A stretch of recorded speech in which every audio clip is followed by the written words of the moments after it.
live from India are feeling. So don't worry. Techno, Techno India University have done this program for all the upcoming board exam students. Techno India has always celebrated excellence, embraced learning and honored achievements. Today, we are joined by some incredible guests who are here to guide you. They will share their proven strategies, study hacks, and tips to help you perform your best. Also, we have the eminent faculty members who will also guide you. I am Dr. Pooja Chaudhary, an assistant professor in TIU, is the host for today. I have the privilege of recognizing some of the remarkable individuals whose hard work and dedication have earned them a place among the best, the board winners of 2024. Before we move forward, let us extend a warm welcome to our esteemed guest. We have Professor Debarati Chakraborty, the HOD of English Department, TIU. And then we have Anjali Karmakar Madam from Psychology Department, from Legal Science Department. And then we have Priyanka Poddar Madam from Psychology Department.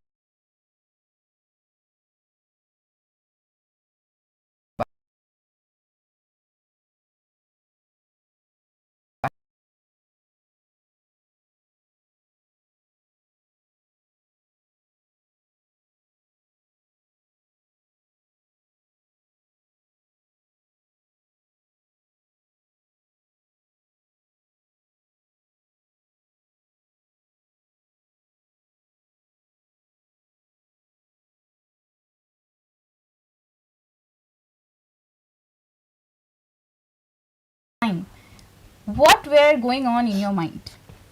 So, firstly you have to know what are the intuitions you are getting. There are some questions that will come in your examinations, and some other that may come or may not. So, you have to make sure that the questions that are intuitively coming in the examination should be secured very much in a well manner. You can make short notes, or you can make your preparations on a right way, or you can make diagrams and other things in this last few months or few days, and that is the most important thing I think should do this time. Okay. So next we have Shukriti. Just tell me, what were your last month schedule that you have taken into so that you could score good marks? In the last months, what I did was I revised the whole syllabus again and again as much as I could do, and then the thing which I did was I made a list of my weakest subjects and my most strongest subjects, and then according to that I made a routine and followed that routine up to the exam day. Okay. So then we have Ujan. So what were the basic things that you think you should keep in mind while starting your preparation? Like, what are the main subjects you looked into? In case of me, the subject philosophy and psychology, these two subjects, because before the last month, so I tried to develop this a lot during this last month so that it comes to a proper place, and revised, like he said, I revised the entire syllabus as much as I could, and especially I emphasized on the short questions that come in the exams that we forget sometimes. So I try to remember that, and make a list like this so that I can revise it time and again. Okay. So coming to his point itself, like he has made some points. So Sukriti, there were some techniques that you have taken into account for the last month so that you could memorize or remember all the numbers or the events for the cases of history or any political sciences. What are the techniques you used to remember all those particular important dates or points? Though I'm not a science student, but I still made a point to create diagrams or flow charts when I studied history or political science, whatever it was, and that really helped me, I think, in the long run, because it's not always possible to go through the book all the time or write down things which are difficult to remember. So I always made a point to create flow charts and diagrams in my notebooks. And another thing I did was I always made my own notes. I didn't mix and match a lot of people's notes together, and that really helped me. Okay. So, Aditi, did you do the same for what Shukriti has mentioned, that you had prepared, you had taken these things into account?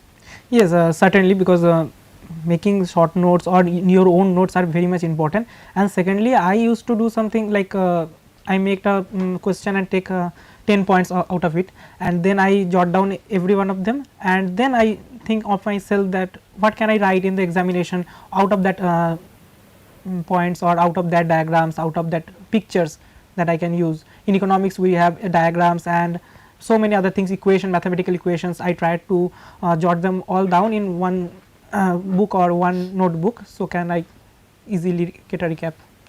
Okay. So, in the examination, how, means what are the points, as you said that you have done the graphs and she has mentioned the flow charts.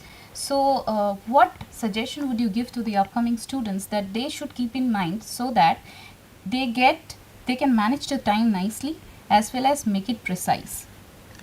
Firstly, you should know how much time you have to give for certain questions, certain diagrams or certain things. Firstly, you have to know that the questions that are coming in your examination, that you should accommodate time as it is, because কিছু কিছু সময় হয় যে আমরা কোনো একটা কোশ্চেনকে অনেকটা বেশি সময় দিচ্ছি, কোনো কোনো সময় কম সময় দিচ্ছি কোনো একটা প্রশ্নকে।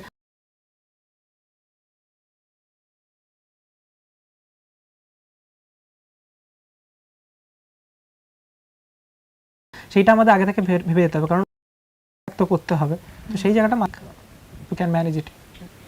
আচ্ছা, তো যেরকম ও বললো যে প্যানিক না করতে, তাহলে প্যানিক না করবার জন্য তুমি কি কি করেছিলে যাতে তুমি এক্সামিনেশন সেন্টারে একদম পিসফুল মাইন্ড মেনটেন করতে পারো?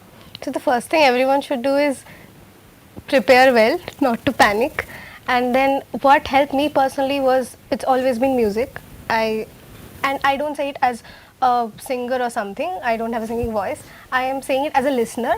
Music has always helped me calm down or lift my mood in any stressful situation. So I listen to a lot of music every day. I mean, even before the day before exam, I listen to a lot of music.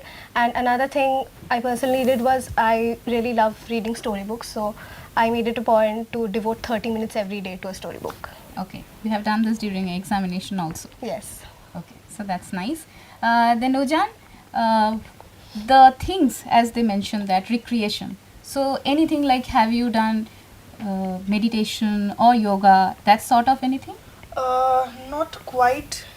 Like she said, I love to sing myself, so I did my riyaz Okay. of music as I do. And many people say that do not to do riyaz during the examinations because it takes a lot of time, but that's not true at all.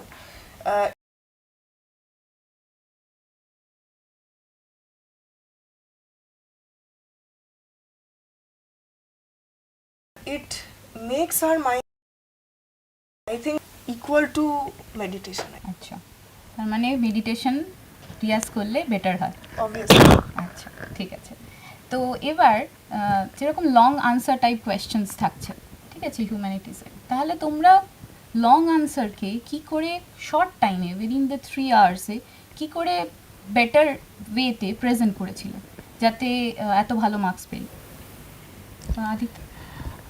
বিভিন্ন সাবজেক্টের ক্ষেত্রে বিভিন্ন রকম demand থাকে, যেমন economics বা mathematics base যে সাবজেক্টগুলো, সেগুলোতে যেগুলো করতে হয় আমাদের ম্যাথমেটিক্যাল ইকুয়েশনস, অ্যাজাম্পশনস আর ডায়াগ্রাম দিয়ে সেটাকে যতটা আমরা ভালো রিপ্রেজেন্ট করতে পারবো তত মার্কসটা ভালো আসবে।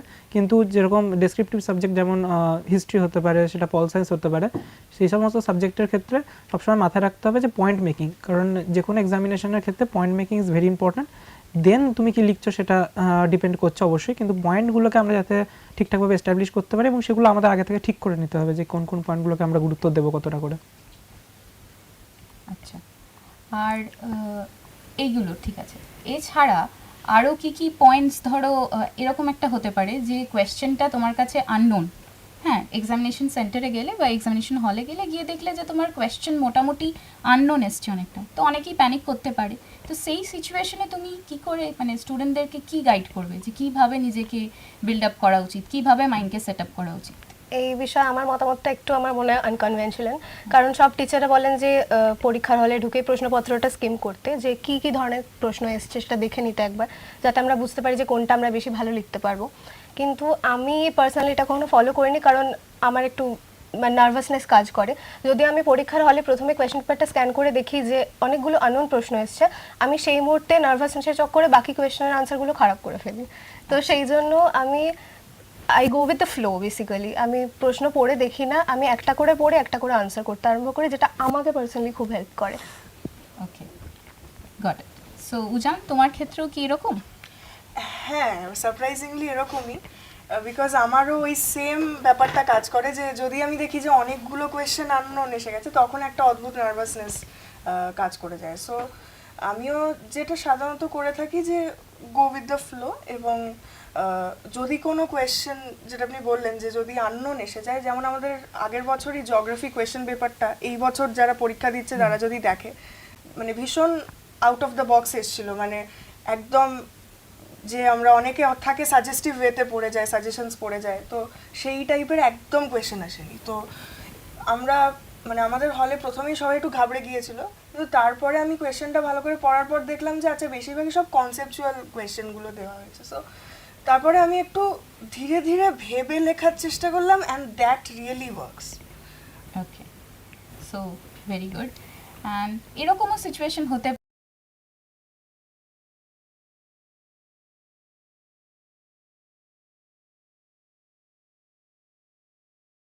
পারে, ধরো 100% তোমার ক্ষেত্রে এটা কোশ্চেন পেপার দেখে এটা আমার একটা বেশি ব্যয় করতে পারে, কোন প্রশ্নটা লিখলে হয়তো আমি নাম্বার বেশি পাবো না, কারণ শেষ অবধি আমাদের একটা উদ্দেশ্য থাকেই যে নাম্বারটা ঠিক মতো পেতে হবে, নাম্বারটা ঠিক জায়গায় নিয়ে যেতে হবে। তো সেক্ষেত্রে আমাদের এটা আগে ভাবতে হবে যে কোন প্রশ্নটার ক্ষেত্রে আমি কতটা সময় দিলে নাম্বারটা আমার কতটা আসছে। এবার ওটা পরীক্ষার মুহূর্তে বসে ভাবাটা খুব কঠিন ব্যাপার।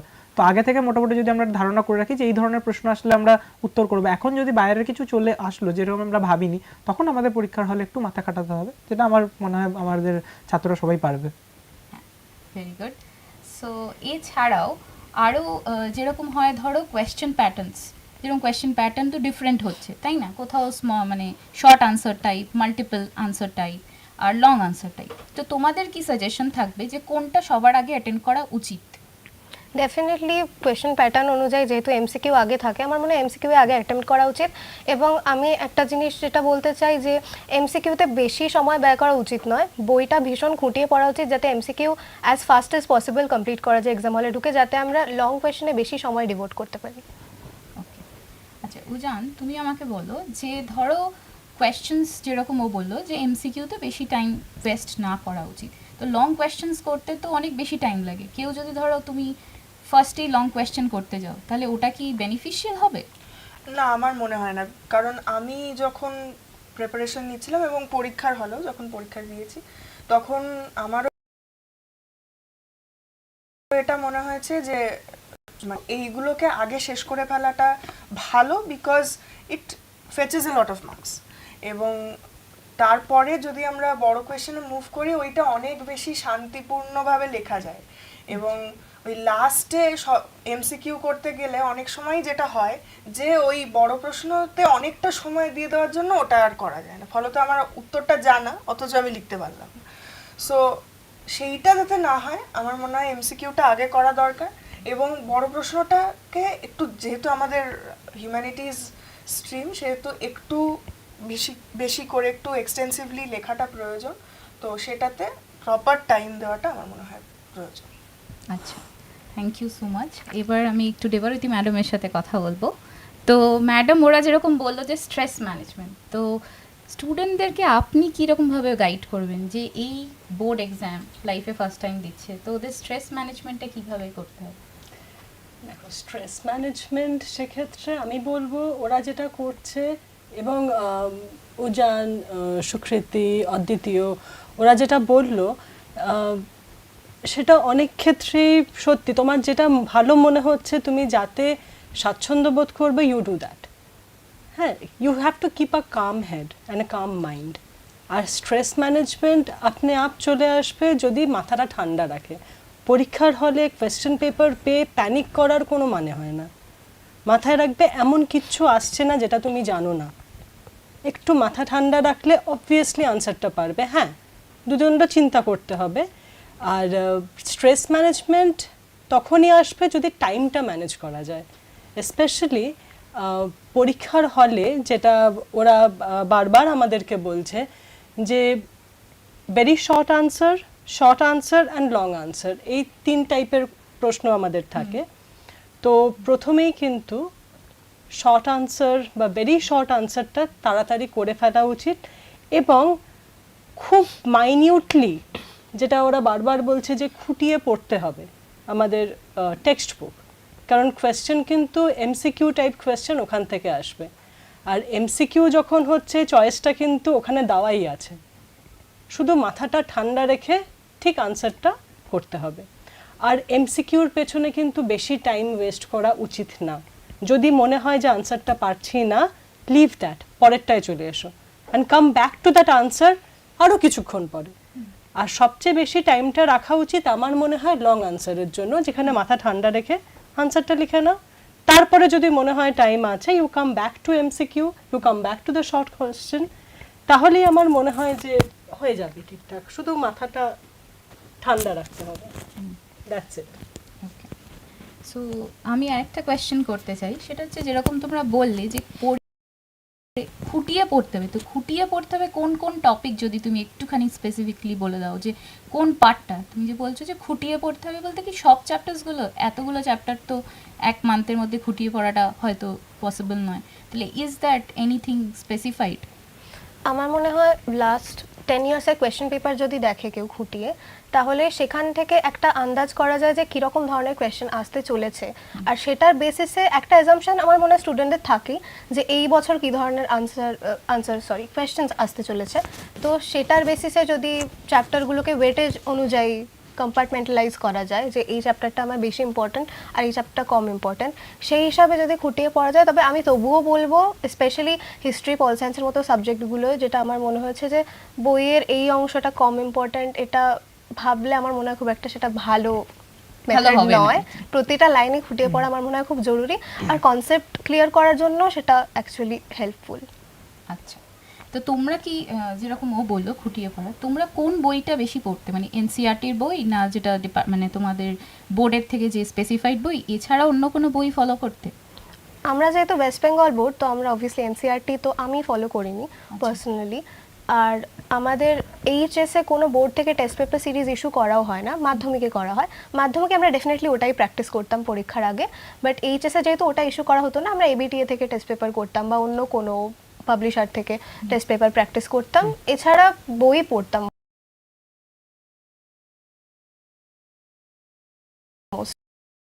তোমার টাইম আছে, সেটা হচ্ছে যেরকম বললে যে বুঝে শুনে কোন ক্ষেত্রে তোমাদের হয়েছে, তো অনেক বেশি কনসেপচুয়াল মাইন্ডে ভেবে চিনতে। তাহলে ধরো একটা আননোন কোয়েশ্চেন এসছে, এবছরও হতে পারে সেটা তোমাদের ক্ষেত্রে, যেহেতু জিওগ্রাফিতে হয়েছে, এবার ধরো হিস্ট্রিতে হলো, তাহলে কোন টপিকগুলো, ধরো কোয়েশ্চেন্স এমন কোন একটা এক্সাম্পল যদি দাও যে এই কোয়েশ্চেনের সাথে এইভাবে তুমি তখন বসে কোরিলেট করতে পেরেছিলে। যেটা বললেন যে যদি কনসেপচুয়াল কোয়েশ্চেনের মজাটাই হচ্ছে এটা যে আমরা জানি উত্তরটা কি, হয়তো আমরা ওই রকমভাবে এক্স্যাক্টলি, যেটা আমরা অনেকে করি যে একদম উত্তর লিখে প্র্যাকটিস করে এই প্রশ্নটার উত্তর এটা, ওই প্রশ্নটার উত্তর এটা, এরকমভাবে পড়ি। কিন্তু কনসেপচুয়াল কোয়েশ্চেনের মজাটাই হচ্ছে যে তুমি হয়তো ওই উত্তরটা ওরকমভাবে পড়ে যাওনি, কিন্তু তুমি জানো উত্তরটা কি। তো ওই সময়টা কেন আমি বলছি বড় প্রশ্নের জন্য একটু বেশি সময় রাখতে, কারণ কি হয় এই ধরনের প্রশ্ন যেই চলে আসে তখন ওই থিঙ্ক অ্যান্ড রাইট ওই স্কোপটা আর থাকে না, তখন মনে হয় যে ওরে বাবারে কখন শেষ করবো। তো সেই জায়গাটা যদি মানে আমরা অনেকটা সময় দিতে পারি একটা প্রশ্নের পেছনে, তাহলে কি হবে এই ধরনের যেগুলো একটু মনে হচ্ছে যে অচেনা, হয়তো ওরকমভাবে পড়ে যায়নি, সেটা একটু ভাবলে আমরা আর একটু ভালোভাবে এই জিনিসটাকে একটু ভেবে উত্তরটা লিখলে তখন হয়ে যাবে। আমার ক্ষেত্রে তো হয়েছে। আচ্ছা, তো ভেরি গুড। নেক্সট হচ্ছে যে তোমরা যেরকম ও বললো কনসেপচুয়াল মানে কোরিলেট করবার ক্ষেত্রে, তো কোন কোন সাবজেক্টে তোমাদের মনে হয় যে এগুলো একটু বেশি মানে একটু অন্য টাইপের কোয়েশ্চেন হলেও হতে পারে? মূলত জিওগ্রাফি বা ইকোনমিক্স আমার যেগুলো সাবজেক্টগুলো ছিল তার মধ্যে সেগুলোতে একটু অন্য ধরনের প্রশ্ন আসতে পারে, যেহেতু এগুলো একটু সায়েন্স বেস সাবজেক্ট। এবং পল সায়েন্সের ক্ষেত্রে কিছু কিছু সময় এরকম হয় যে আমরা মূলত পুরো যে ঘটনাটা কি ঘটেছে কিন্তু প্রশ্নটা এসে যায় যে ঘটনাটা কেন ঘটেছে বা ঘটনার প্রেক্ষাপট কী ছিল। সুতরাং একটু ডিটেলে জানা প্রয়োজন যে ঘটনাটা কেন ঘটছে, কোন সময় ঘটছে এবং তার ফলশ্রুতিতে কি হচ্ছে, কনসিকুয়েন্সেস এবং তার প্রেক্ষাপট ব্যাকগ্রাউন্ড কী ছিল, সেটা একটু মাথায় রাখা দরকার। ঠিক আছে। এবার হচ্ছে সুকৃতি, তুমি তোমার কি কি মানে যে যে সাবজেক্টসগুলো ছিল, ধরো কোনো একটা উইক পয়েন্ট ছিল, তো সেই উইক পয়েন্টসগুলো তুমি এই লাস্ট 15 ডেজে কিভাবে কোপ আপ করেছিলে? লাস্ট 15 ডেজে আমি যেটা করেছিলাম, অবভিয়াসলি যে সাবজেক্ট আমার মনে হতো যে এটা আমার উইক, এটাই আমি উইক, আমি সেখানে বেশি টাইম ডিভোট করতাম। আর আরেকটা যেটা করতাম যে ওই সাবজেক্টের জন্য, পার্টিকুলারলি ওই সাবজেক্টের জন্য আরও বেশি করে টেস্ট পেপার প্র্যাকটিস করতাম, স্পেশালি এমসিকিউস। যেহেতু আমার সাবজেক্টের মধ্যে হিস্ট্রি ছিল, পলিটিক্যাল সায়েন্স ছিল আর কম্পিউটার অ্যাপ্লিকেশন ছিল, তো কম্পিউটার অ্যাপ্লিকেশনটা আমি টু বি ভেরি অনেস্ট সারা বছর খুব একটা বেশি ইম্পর্টেন্স দিইনি, সেই জন্য আমার পরীক্ষার আগে ওটাই বেশি ইম্পর্টেন্স দিতে হয়েছিল। তো আমি এমসিকিউস অনেক প্র্যাকটিস করেছিলাম। আর যেহেতু বছরের শুরু থেকে আমার মনে হয় কনসেপ্ট ক্লিয়ার রাখলে লাস্টে এসে পড়তে আরম্ভ করি বা এই বছর এই প্রশ্নগুলো ইম্পর্ট্যান্ট এটা ভেবে পড়া আরম্ভ করি, তাহলেই কিন্তু শেষে সমস্যাটা হয়। তো বছরের শুরুতে যদি কেউ কনসেপ্ট ওয়াইজ পড়া আরম্ভ করে, আমার মনে হয় না লাস্টে এসে প্রবলেম হতে পারে বলে। তার মানে প্রথম থেকেই পড়তে হবে, হ্যাঁ, একদমই ফাঁকি দেওয়া যাবে একদমই না, কনসিস্টেন্সি খুব ইম্পর্ট্যান্ট বোর্ডসের জন্য। ওকে। আর সুজানের জন্য একটা কোয়েশ্চেন, সেটা হচ্ছে যে এই যে টেকনিক্স ওগুলো যেরকম বলছে যে ফ্লো চার্ট, তুমি তোমার আনসার স্ক্রিপ্টে এই ফ্লো চার্টস এগুলো মেনটেন করেছিলে? যতটা সম্ভব, এবং ফ্লো চার্টের ক্ষেত্রে বিশেষত সাইকোলজির মতো সাবজেক্টে বা জিওগ্রাফির ক্ষেত্রে সেটা আমি যেটা করতাম, আমি সেটা বলছি যে ফ্লো চার্ট যে উত্তরের জন্য প্রয়োজন সেই উত্তরটার জন্য ওই ফ্লো চার্টটার জন্য সাফিসিয়েন্ট স্পেস আমি রেখে দিতাম। পরে এন্টায়ার পেপারটা হয়ে যাওয়ার পর তারপর আমি ওই ফ্লো চার্টটা আঁকতাম ওখানে বসে, কারণ আমি জানি যে ফ্লো চার্টটা হয়তো আঁকতে একটু সময় লাগবে, এবার সেটার জন্য যাতে আমার বাকি উত্তরগুলো সাফার না করে, তো সেই জন্য সেই বিষয়টা আমার একটু মাথায় ছিল। আচ্ছা, তো নাও আমি একটুখানি ম্যাডামের দিকে যাব, সাইকোলজি যেহেতু ও বলেছে, প্রিয়াঙ্কা ম্যাডাম। তো সাইকোলজির ও যেরকম বলছে যে সাইকোলজিতে এরকম ফ্লো চার্টস, তো আপনি একটু যদি সাজেশন দেন এই যে আপকামিং যারা পরীক্ষা দেবে তাদের কি কি পয়েন্টস মোটামুটি ভালোভাবে লিখলে ওরা ভালো আনসার করতে পারবে, যে কি পয়েন্ট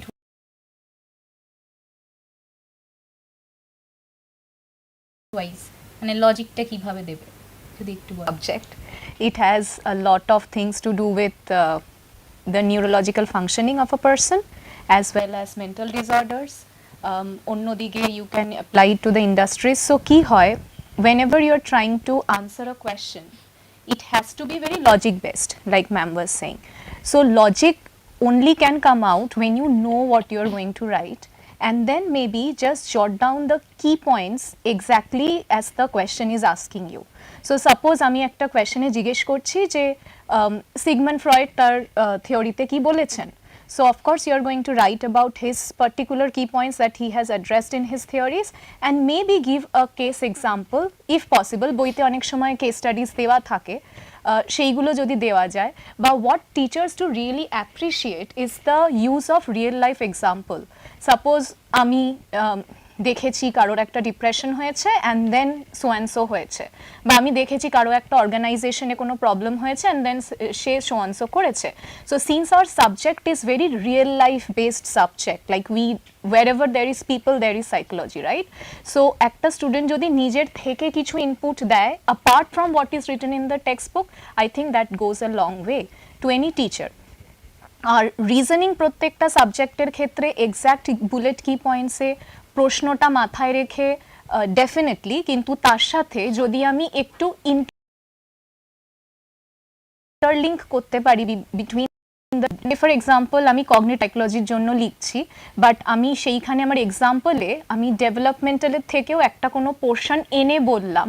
ফর এক্সাম্পল অটিস্টিক যে ইন্ডিভিজুয়ালসরা আছে বা যে বাচ্চারা আছে তাদের ব্রেন ফাংশনিংয়ে এটা এটা দেখা যেতে পারে, বা আমি যদি ডিপ্রেশন নিয়ে বলি তাদের এটা এটা হতে পারে, যেইটুকু তোমাদের নলেজে থাকে সেই জায়গাটাকে গুছিয়ে লিখলে I think that would get reasonable marks from teachers. Okay, তার মানে হচ্ছে রিয়েল টাইম যদি আমরা এক্সাম্পলস বা রিয়েল ডে এক্সাম্পলসগুলো দিই তাহলে better comparatively. Yeah, definitely, and also the key points and also the case studies. ওকে, আচ্ছা, এছাড়া যেহেতু আপনি ম্যাডাম বলছেন, তো ক্লিনিক্যাল সাইকোলজি তো এখন এমার্জিং হচ্ছে, তো আপনি যদি একটু এলাবোরেটলি বলেন যে ক্লিনিক্যাল সাইকোলজিতে স্টুডেন্টরা কী করে বোর্ড এক্সামের পরে এটাকে নিয়ে পারসিউ করতে পারবে? Right, so clinical psychology is basically, it has got to do with the identification, the diagnosis, as well as the treatment of mental health problems.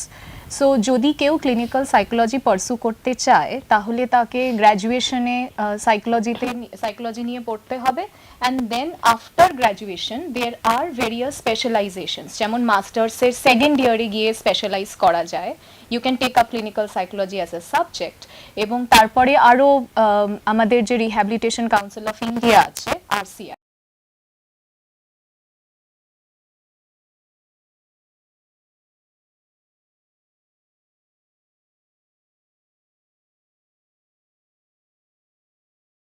subjects নিতে পারি তাহলে you can always have a good clinical psychology career. Now clinical psychology যেমন ma'am বললেন it is a emerging trend, so যা হয় even right before the pandemic আমাদের অনেক mental health disorders ছিল, but I think globally people were not much aware of it. Just after the pandemic and when people were forced to stay at home, তারপর থেকে এটার ইম্পর্টেন্সটা অনেকটা উঠে এসেছে। So I think people who are interested should definitely come to this field, and it has a lot of prospects ahead. ওকে, তো techno India ইউনিভার্সিটিতেও তো আমাদের psychology department আছে, তো সেখানে স্টুডেন্টদের আপনার কীরকমভাবে গাইড করি, মানে এনকারেজ করা হচ্ছে ক্লিনিক্যাল সাইকোলজির জন্য? আমাদের এখানে কোর্স কারিকুলামে ক্লিনিক্যাল সাইকোলজি আছে, and we are teaching the students accordingly. We are trying to make them understand about the various mental health disorders. We are giving case examples. I as a practitioner try to give the students as much as possible, tell them about what kind of cases they might see in the clinic, and also like I was saying, the textbooks itself has a lot of examples given of case studies. So সেইগুলো মাথায় রেখে এগোনো, এবং definitely আমাদের প্রফেশনে একটা খুব কথা প্রচলিত সেটা হচ্ছে clinicians I think that develops very can develop at least start developing as early as a graduation course, এবং আমরা definitely in this department we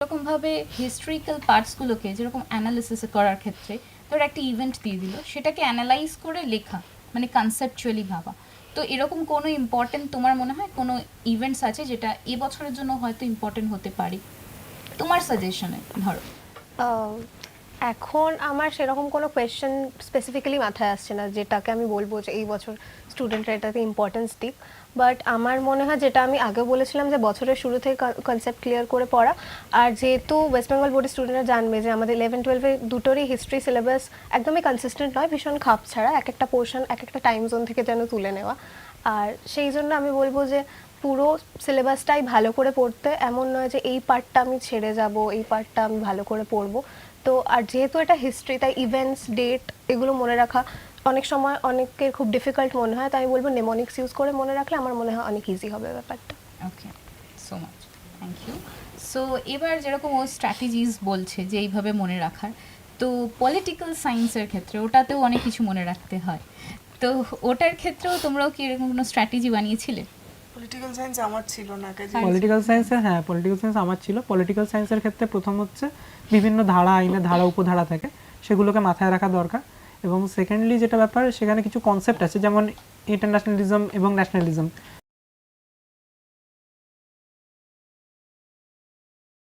জাতীয়তাবাদ এবং আন্তর্জাতিক আছে সেরকমটা নয়, সেখানে রবীন্দ্রনাথ ঠাকুরের আলোচনা আসে, সেখানে বিভিন্ন দার্শনিক একটু ইন্টারনেটে অ্যাভেলেবেল, একটু যদি কেউ ভাস্টলি পড়তে চায় সেই পড়লে কনসেপ্টটা ক্লিয়ার হবে। আরও বিভিন্ন জায়গা রয়েছে, সেগুলো বিভিন্ন কনফারেন্স হতে পারে, সেগুলো বিভিন্ন ব্যক্তিত্বকে নিয়ে হতে পারে, সেগুলো সম্পর্কে একটা ধারণা তৈরির জন্য আমরা পড়ার বই যেরকম পড়তে পারি, রেফারেন্স বই পড়তে পারি, ইন্টারনেটের সাহায্য নিতে পারি। তো আমার মনে হয় সেটা করলে সুবিধা। হ্যাঁ, তো লাস্ট মিনিটের জন্য তো এত টাইম দিতে পারবে না হয়তো। না, লাস্ট মিনিটের জন্য দেওয়া সম্ভব না। তো সেক্ষেত্রে আমরা যেটা চেষ্টা করব যে যদি আমাদের ক্ষেত্রে যেরকম আমরা করতাম, আমরা রামকৃষ্ণ মিশনের হোস্টেলে থাকতাম, তো গ্রুপ ডিসকাশনটা খুব হেল্পফুল ছিল আমাদের পক্ষে, যে 10 জন একটা জিনিসকে পড়লো বিভিন্ন জায়গা থেকে, তো আমরা লাস্ট মিনিটে বসে আলোচনা করে নিলাম। কিন্তু সবার পক্ষে তো সেটা সম্ভব নয়, সুতরাং একটা করা যেতে পারে যে বছরের শুরু থেকে যেটুকু আমি পড়েছি তার সাথে শিক্ষককে জিজ্ঞেস করে বা টিচারকে জিজ্ঞেস করে কিছুটা আমি ইনপুট আরও নিলাম, বা প্রিভিয়াস ইয়ার কোশ্চেন পেপার দেখে সেখানে কোন ধরনের প্রশ্ন এসছে সেখান থেকে একটা ধারণা পাওয়া যায় যে বছর কী ধরনের প্রশ্ন আসবে। তো সেই প্রশ্নগুলোকে বারবার রিভাইজ করলাম, বা সেই প্রশ্নগুলো সম্পর্কে ইনপুট নিলাম শুধু, বাকি কোশ্চেনগুলোকে আমি আমার মতো করে রেডি করলাম, সেইটা করা যেতে পারে। আচ্ছা, থ্যাংক ইউ। এবার উজানের ক্ষেত্রে সেটা হচ্ছে যে সোশিওলজিক্যাল তোমার ছিল সাবজেক্ট। তো সোশিওলজিতে যেরকম কি কি পয়েন্টস তোমার মনে হয় তুমি জুনিয়রদের বলতে পারো যে এই পয়েন্টসগুলো একটু মনে রাখা উচিত এই ক্ষেত্রে, এবছরের ক্ষেত্রে? সোশিওলজির একটা, যেটা আমাদের সিলেবাস যেরকম ছিল, ক্লাস 11-12 দুটো মিলিয়ে বলছি, শুধু 12-এর বলছি না,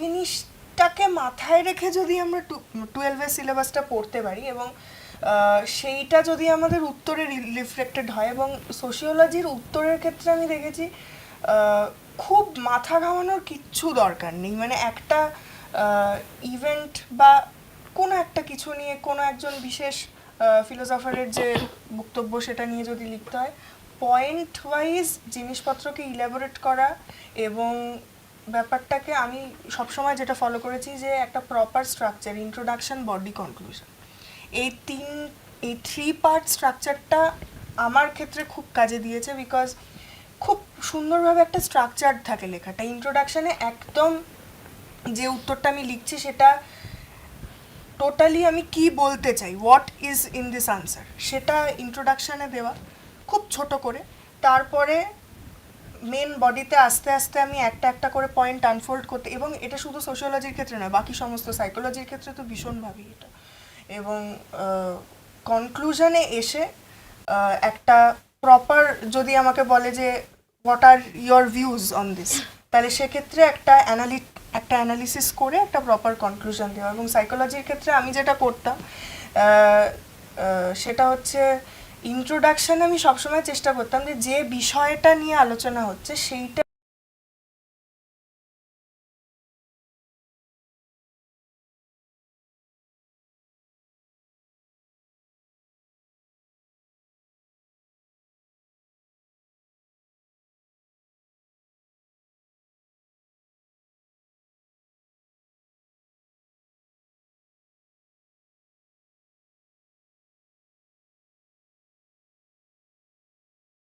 তুমি এত ভালো মার্কস পেয়েছো, তো খুবই ভালো।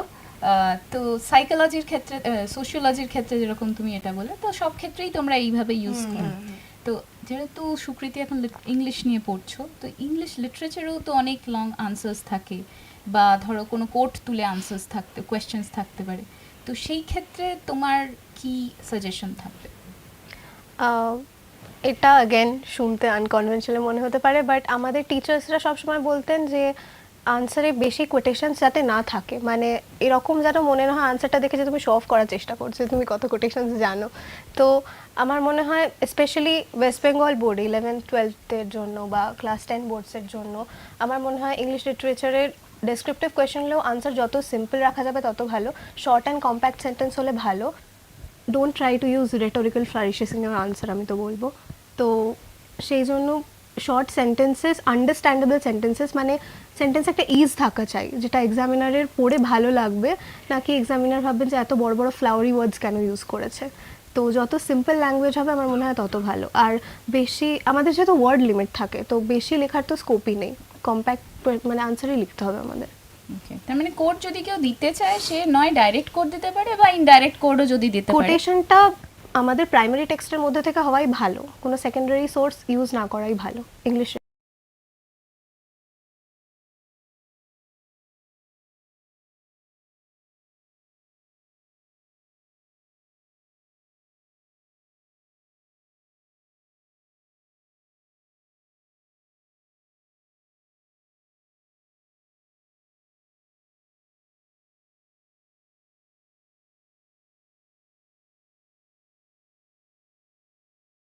খুব ইম্পর্ট্যান্ট একটা প্রশ্ন, কেননা এই মুহূর্তে যারা ক্লাস 12-এর পরে আস্তে আস্তে হায়ার স্টাডিজে আসছে ঢুকতে, তারা তো প্রথম থেকেই ভেবে নেবে তারা ক্যারিয়ার ভবিষ্যতে কি করতে চাইছে।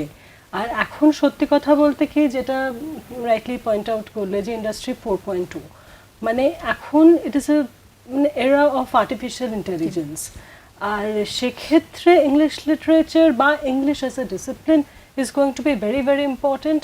কেননা শুধুমাত্র তো টিচিং বা অ্যাকাডেমিয়া বা রিসার্চ এর মধ্যে ইংলিশ অ্যাজ এ ডিসিপ্লিন সীমাবদ্ধ নয়। এছাড়া কিন্তু আমাদের কাছে, আমাদের স্টুডেন্টদের কাছে প্রচুর আলাদা অ্যাভিনিউজ আছে, অপরচুনিটিস আছে। For example content writing, for example corporate, for example HR, PR, মানে পাবলিক রিলেশনস, বা আমি সরকারি চাকরির পরীক্ষার কথা ছেড়েই দিলাম যেখানে English is compulsory and mandatory. আর এছাড়াও এখন ডিজিটাল হিউম্যানিটিস চলে আসছে, অ্যান্ড এই যে ব্লগিং, সেক্ষেত্রেও তো content is becoming very important. আর আর্টিফিশিয়াল ইন্টেলিজেন্স যখন আমরা বলছি, ChatGPT is a thing that everybody is using nowadays. Yes. আমরা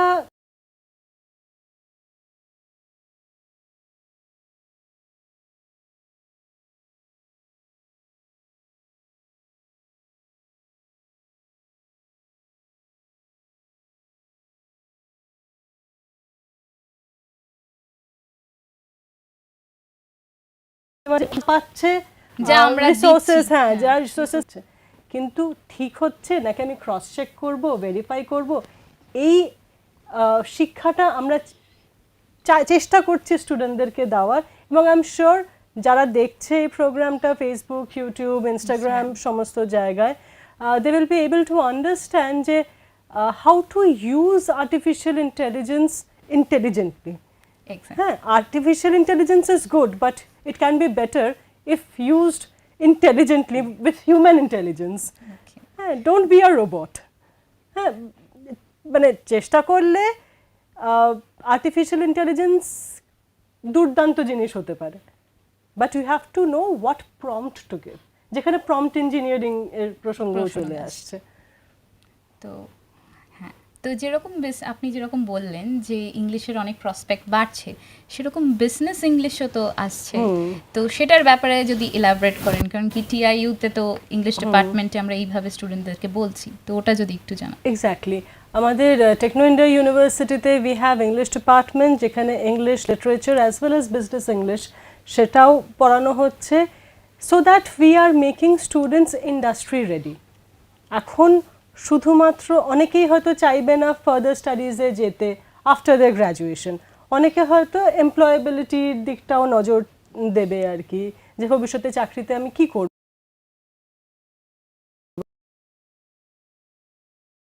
আমার কেরিয়ার অন্যভাবে আমি দেখব। বিকজ এখন কেরিয়ার অপরচুনিটিস অনেক ডাইভার্স হয়ে গেছে। শুধুমাত্র আমরা যেটা চেষ্টা করি আমাদের কারিকুলামের মধ্যে দিয়ে, we have this fundamental for applied digital technologies for humanities, যেখানে কি করে ওয়েবসাইট বা ব্লগ ক্রিয়েট করতে হয়, and what to write there, কারণ পরীক্ষার আনসার লেখা একরকম, কিন্তু কন্টেন্ট বা ব্লগ লেখা আরেক রকম। and we try to teach students how to write in this kind of format. কেননা বিভিন্ন টাইপ অফ ফরম্যাটস আছে, course. রেডিও স্ক্রিপ্ট একরকম হবে, টিভি স্ক্রিপ্ট একরকম হবে, আবার ব্লগের স্ক্রিপ্ট একরকম হবে। সো বিভিন্ন টাইপ অফ ফরম্যাটে কীভাবে লিখতে হবে, কি লিখতে হবে, আর এক্ষেত্রে while we are talking about industry 4.0 Yes. সেক্ষেত্রে এখন একটা বিশাল বড় জিনিস হচ্ছে ওয়েবসাইট বা অ্যাপ্লিকেশনসে বিভিন্ন অ্যাপে যে লেখাগুলো থাকে, ইউজার এক্সপিরিয়েন্স ম্যানুয়ালগুলো, সেগুলো তো আমার মনে হয় English students are the best suited for this jobs, কারণ তারা জানে যে ইউজার ফ্রেন্ডলি ইংলিশ কি লিখতে হবে তার মধ্যে। মানে আমি খুব যেটা সুকৃতি বলছিল যে ফ্লারি ল্যাঙ্গুয়েজ না করে just simple English, plain and simple English, যেটা আমি বুঝতে পারবো, যে পড়ছে সে বুঝতে পারবে, ক্লিয়ার ইনস্ট্রাকশন থাকে যেন। And this is a very good thing, যেটা একটা ইন্ডাস্ট্রি 4.0 একটা বিশাল বড় অংশ, এবং I am very happy to announce যে আমাদের এখানে করানো হয় সেগুলো। Thank you madam. তো সুকৃতি যেরকম জানতেই পারলে, তোমরা কি চ্যাট জিটিপি ইউজ করতে? তিনজনকেই আমার কোয়েশ্চেন। আমি পার্সোনালি কখনো Personally chat use GPT use করিনি। করিনি, বিকজ আমি দেখেছি আমার ফ্রেন্ডসরা যখন ইউজ করেছে, it's very recognisable. You can just look at an answer and you will know that it's a chat GPT thing. So I have never used it. Okay, so none. না, আমি আমার একটা জিনিস মনে হচ্ছে, যেটাও বললো যে প্রচণ্ড রেকগনাইজেবল, এবং সেকেন্ডলি চ্যাট জিপিটি যেটা লেখে ওটা কোনো মানুষের মন থেকে লেখা নয়। সো এই হিউম্যান মাইন্ডের ওই যে টাচটা, that's not in a ChatGPT, it's a robot writing this thing. Okay, so now coming to the next question is, যে লাস্ট 15 মিনিটস তোমাদের পরীক্ষা দেওয়া হয়ে গেছিলো যখন, তখন তোমরা লাস্ট 15 মিনিটস কী প্রেফার করবে? যে রিভিশন দেওয়া উচিত, না নতুন ধরো কোনো আনসার তুমি সেটা আনসার করতে পারোনি সেটাকে আনসার মানে ট্রাই করা উচিত?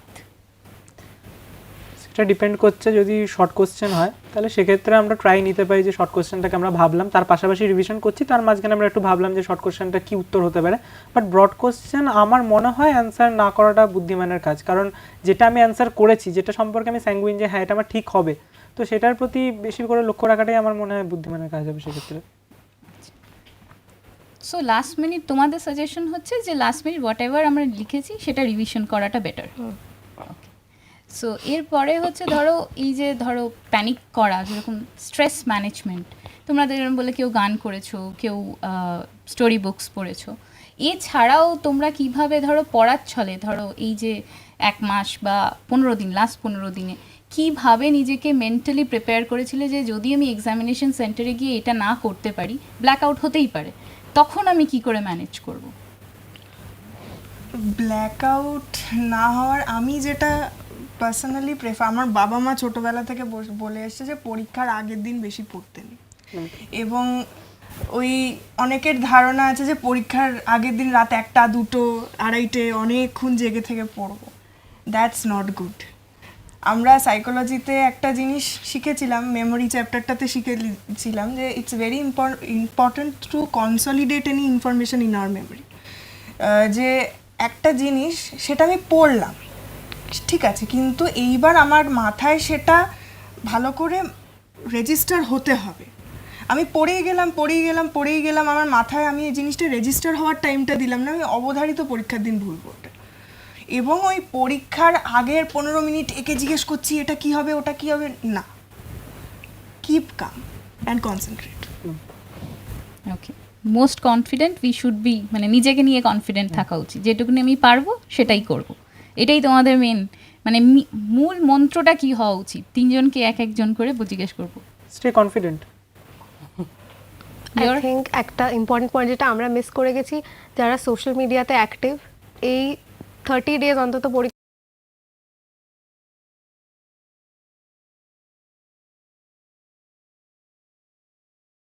এফেক্ট করে। আমরা হয়তো সেই মুহূর্তে বুঝতে পারি না যে social media except WhatsApp completely of করে দেওয়া উচিত বলে আমার মনে হয়। জান, আমি সোশ্যাল মিডিয়াতে ছিলাম না এইচএসের আগে, কাজেই আমি এই বিষয়ে সেম তাদের জন্য নয়, মানে এখন কদিন ফোন থেকে দূরে থাকাটাই বেটার। হ্যাঁ, মানে ফোন থেকে দূরে, মানে যেটা ও বললো সেক্ষেত্রে। এবার আমি যদি মনে হয় যে মানে এরকম যাতে না হয় যে আমি কিছুই করলাম না, ফোনের অনেক কিছু ভালো আছে, গান শোনা যায়, বা একটা একদম ভাল লাগছে না একটা সিনেমা দেখি রাত্রিবেলা, দ্যাটস অলসো গুড। মনে হতে পারে খারাপ, কিন্তু খারাপ নয়। আচ্ছা, তো খুবই সো ভালো। আমি কোনটাকে ডিস্ট্রাকশন হিসেবে ভাবছি আর কোনটা ডিস্ট্রাকশন হিসেবে ভাবছি না, দ্যাটস ভেরি ইম্পর্টেন্ট। তো coming to all this distraction and everything, আমি ম্যাডামের কাছে যাব, যে ম্যাডাম লয়ের ক্ষেত্রে যদি স্টুডেন্টসরা ল নিয়ে পড়তে চায়, তো আফটার গ্র্যাজুয়েশন কীভাবে ওরা প্রিপেয়ার করবে, sorry after their board examination কীভাবে প্রিপেয়ার করবে, আর ক্ল্যাট পরীক্ষা সেটার ব্যাপারে যদি আপনি একটু ইলাবোরেট করে বলেন। ক্ল্যাট ফুল ফর্ম হচ্ছে কমন ল অ্যাডমিশন টেস্ট। তো এটা এভরি ডিসেম্বর হয়, আর লাস্ট ইয়ার ডিসেম্বর ফার্স্টে হয়েছিল, অ্যান্ড দিস ইয়ার অলসো ডিসেম্বরই হচ্ছে। So one suggestion that I can give is that all science students study the constitution part, because constitution থেকে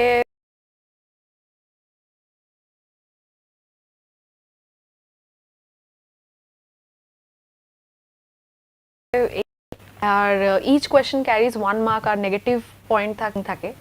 So if you want to get into the top 10 NLUs, you have to score above 100 at least.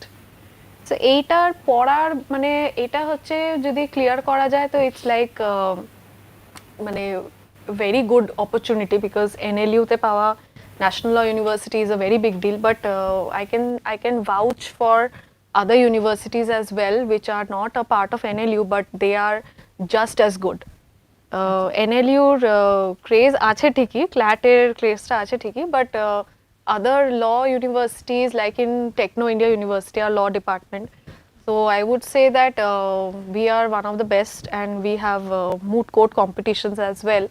So etar mane eligibility হচ্ছে after class 12 আরামসে they can study and they can appear, and you have to just be aware of the present news, as in like if there is a news on rule of law. So এখন news is so much accessible. এখন it's like if you Google rule of law, you can understand the concept behind rule of law as well. And to be honest, news থেকেই কিন্তু maximum পড়াশোনাটা হয়ে যাবে লয়ের জন্য কেউ যদি পড়তে চায়। আর পড়ার একটা অভ্যাস থাকতে হবে, মানে ইউ হ্যাভ টু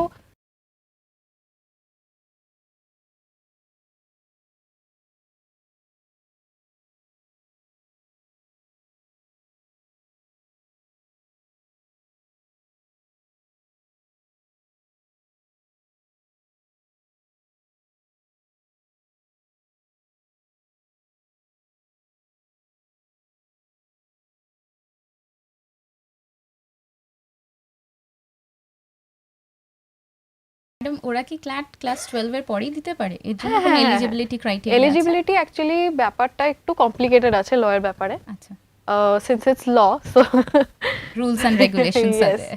সো লয়ের ব্যাপারটা after graduation there is a 5 years course, যেটা BBLLB, BLLB, BSc LLB, BCom LLB সব আছে, and there is another 3 years course LLB, যেটা আফটার গ্র্যাজুয়েশন ধরে নাও there is someone who has done his BCom. So after that BCom he wants to be a lawyer. Instead of 5 years course, he can do a 3 years course LLB, which was the original thing. Mahatma Gandhi did LLB, not BLLB or BBLB. ওটা পরে integrate করে দেওয়া হয়েছে. But BBLLB, BLLB is a much better course because এটা after graduation you are studying to be a lawyer right after. তো grasp করাটা খুব easier হয়ে যায় for a student. Thank you ma'am. আর we are just quite end of the show. So ধরো কালকে examination আছে, তোমাদের যে আগের বছর যেরকম সিচুয়েশন ছিল, তা এবছরের স্টুডেন্টদের জন্য এক এক করে তোমাদের কাছে এই কোয়েশ্চেন, সেটা হচ্ছে কি করা উচিত? কালকে পরীক্ষা, আজকে কি করব? ফার্স্টলি প্যানিক করবে না। সেকেন্ডলি হচ্ছে কালকে যে যে জিনিসগুলো নিয়ে যাওয়া প্রয়োজন সেগুলোকে ঠিকমতো গুছিয়ে রাখো। প্রপার স্লিপ এবং হেলথ হ্যাবিট, কারণ যেগুলো আমাদের ফুড হ্যাবিট থাকে বা আমাদের রাত্রেবেলা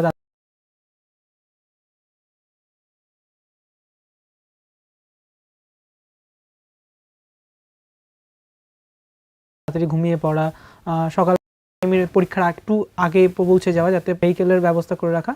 তো সেইগুলো আমার মনে হয় আজকের দিনে ম্যানেজ করাটা ইম্পর্টেন্ট। সুকৃতি তোমার জন্য? আমিও একই কথা বলবো, পরীক্ষার একদিন বেশি স্ট্রেস নিয়ে কোনো লাভ নেই। Just go over the important points only once and then just chill, listen to some music, you can watch movies, anything you can do, just don't panic. And যেটা বললো যে একটু আগে থেকে টাইম নিয়ে বেরোনো, যাতে এক্সাম হলে গিয়ে আমাদের তাড়াহুড়ো না করতে হয়, দ্যাট থিং। আর উজান? আমার মনে হয় পরীক্ষার আগের দিন সবার আগে যে জিনিসটা করা উচিত সেটা হচ্ছে যে জিনিসপত্র গুছিয়ে রাখা। বোর্ড, স্কেল, পেন্সিল বক্সে আমরা যা যা নিচ্ছি, পেন্সিল, ওই পেন, দুটো কালির, ব্লু আর ব্ল্যাক। অ্যাডমিট কার্ড ভীষণ ইম্পর্ট্যান্ট। আমি প্রচুর এরকম মানুষজনকে দেখেছি বা শুনেছি যে অ্যাডমিট কার্ড নিয়ে যেতে ভুলে গেছে, নিয়ে সেই নিয়ে বিশাল বড় কাণ্ড টেনশন হয়েছে। করছে। হ্যাঁ, তো সেইটা যাতে না হয়, that's the primary thing.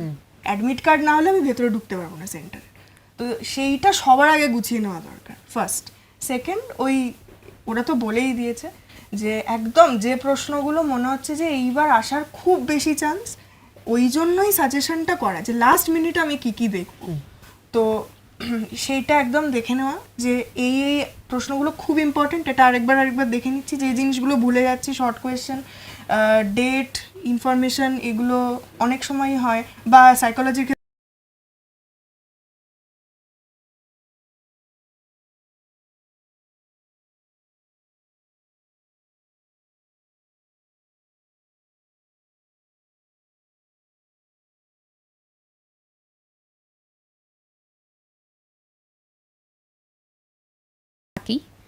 Next হচ্ছে অ্যাডমিট কার্ডের একটা জেরক্স রেখে দেওয়া। যদি আমরা ভুলে যাই এক্সামিনেশন সেন্টারে, তাহলে অ্যাডমিট কার্ডের জেরক্সটা হলেও চলবে।